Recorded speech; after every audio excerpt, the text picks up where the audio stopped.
Selecting an insurance provider for your business is a big decision. With over 26 years of experience, our Alford team is your solution for quality and proven coverage. The customer service you remember from years ago is what we pride our team on. We know how important your company is to the community. From small businesses to large businesses, Alford & Associates can manage your insurance. It's our job. Alford & Associates, benefiting your employees and protecting your business. Today's social media segment is brought to you by Alford & Associates for all of your insurance needs. CIS, Cardiovascular Institute of the South, the highest quality cardiovascular care available. Barker Honda, the Barker family tradition of quality.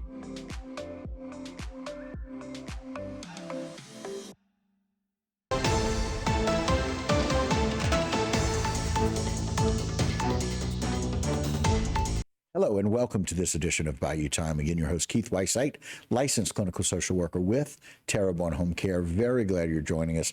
However you may be joining us, we appreciate it. And you know, whenever we get these updates about what's happening in our community, very glad to have with us from Terrebonne Parish Sheriff's Office, Blake Tabor. Blake, thanks for joining us. Thank you very much for having me. All right, I appreciate it, Blake. Look, man, we get some of these stories, Lieutenant. It's interesting to me, but it's just one of those things where we have these things kind of happen. We're just glad you guys are out in the community taking care of us and keeping us safe.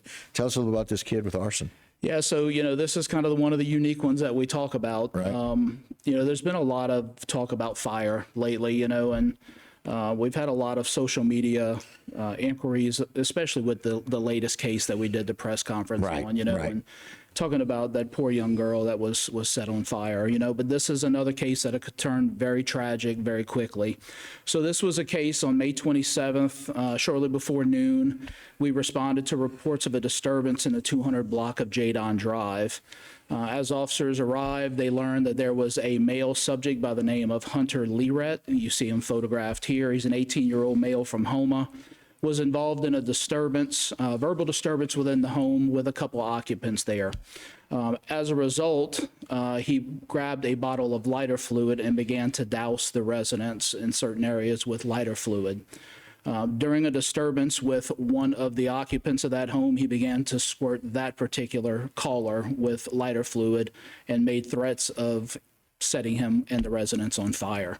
Of course, that quickly led to a physical confrontation between him and the caller, where ultimately Hunter Learett fled the residence prior to our arrival. Once our deputies got there, they quickly noticed evidence of lighter fluid spread throughout the house, and they could also smell a very strong odor coming from the caller. And that's when we realized the magnitude of what this case was. Right. Ultimately, they were able to quickly locate him. He was hiding in a wooded area near the residence, so they took him into custody without incident, glad to say. Right. And ultimately, he was arrested for attempted aggravated arson, and he was also found to have some additional outstanding warrants that were not related to the case. So he's currently still jailed at our complex on a $55,000 bond. And it's these kinds of cases where no matter what the altercation brings up or why there's an altercation, just that inability to really deal with conflict is becoming one of these issues. We talk about how, people don't really fight anymore.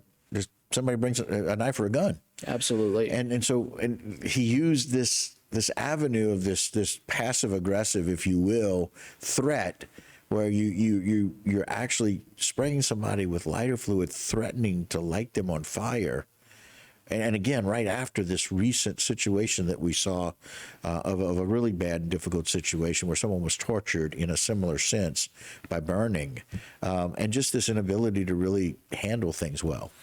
It just makes you wonder. I mean, again, this kid's 18 years old. Yeah. Right? And by all intents and purposes, still a kid, has a lot of life left to experience, and we understand that. But, what's so disturbing is that he could resort to such a violent tendency at such a young age, and it's unfortunate because we see this more and more and more as the years go on. But, what led this person to grab lighter fluid and try to intentionally set a house and a person on fire? Had it not been for this physical disturbance, would that have happened?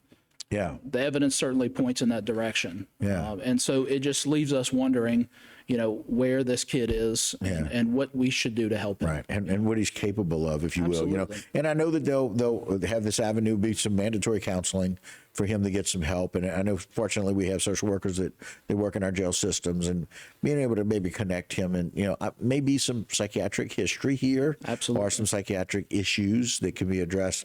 And that's the thing, you and I look at this as parents and go, man, it's an 18-year-old.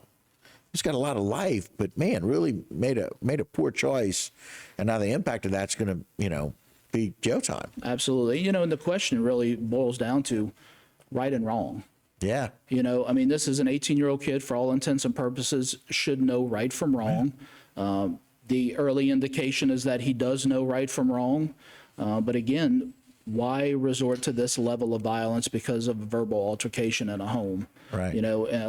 The level of escalation is it's disturbing and it's concerning. Yeah, it's almost, it doesn't seem congruent, right? The level of escalation just doesn't seem congruent Absolutely. with the discussion, about something in the house that just didn't go right based on what he thought or what he needed. And again, wanting to feeling badly for these people that, if they weren't able to make that call quickly enough and there was a lighter close by, think about how difficult that could have been. When occupants are on fire, it's very difficult to put out your own house fire. Absolutely. Right? So you try to help yourself, and this could have gone much more poorly. Again, thanks to the expedients, Fairmont Parish Sheriff's Office getting out there quickly, finding him quickly, arresting him, and then awaiting for whatever it is that the judge decides. Yeah, and you have to hope that he's going to get the help he needs, and in this day and age, there are so many resources in this parish for mental health, comparatively speaking to 20 years ago. Yes, yes. And so I really believe that our parish is moving in the right direction. Is there some areas where we can still gain some traction and gain better footing? Certainly. Absolutely. But, again, we have to focus our efforts on mental health because this may be somebody we're dealing with again in the future. Right. We hope not to. Blake, we're always so very glad that you guys have a team that does this. We talked about PBX operators and honoring them and all the work that they do. And it goes in line with excellent communication. And that's what this is as well.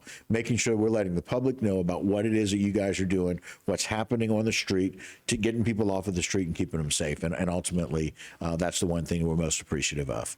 I appreciate you having me. All right. Very good. All right, guys, that'll do it for this particular segment. Don't go anywhere. A lot more Bayou time when we continue.